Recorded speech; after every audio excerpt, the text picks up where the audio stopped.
This Holy Week topic is sacrifice, found in Isaiah 53, 10 through 12. Yet it was the Lord's will to crush him and cause him to suffer.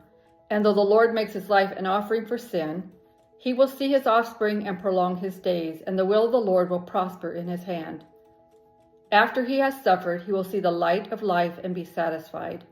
By his knowledge, my righteous servant will justify many, and he will bear their iniquities. Therefore I will give him a portion among the great, and he will divide the spoils with the strong, because he poured out his life unto death and was numbered with the transgressors. For he bore the sin of many and made intercession for the transgressors.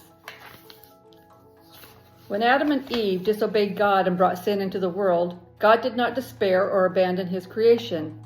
Instead, he made a plan to bring us, his very good creation, back to him. Since God is a holy and just God, he does not tolerate sin. If we were to stand before God with sin, his holiness would destroy us. But God is also love. He did not want our separation from him to be permanent, so he made a plan to defeat the sin that brings us death. In Genesis 3:15, God tells Satan, who is masquerading as a serpent, that he will strike your head and you will strike his heel. This was a foreshadow to Jesus. While Satan would strike the heel of Jesus by having him crucified, Jesus would not stay dead, just as a snake bite to the heel would not kill a man. Jesus in turn would strike Satan's head, resulting in defeat.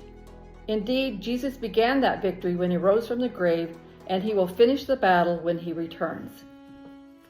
Since Jesus is part of the Godhead, he was there when Adam brought sin into the world and when God promised redemption to mankind. Perhaps that is why Jesus was willing to sacrifice his life thousands of years later. He knew exactly what was at stake.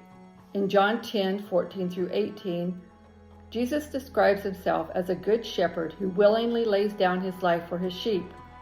We are the sheep in that parable. Since Jesus' love for us was so deep and sacrificial, God the Father would reward him. When Jesus returns, he will not come as a sacrifice, but as a king ready to destroy all sin and darkness. Even with that knowledge, Jesus was human, and he did not desire to suffer, just as we do not desire pain.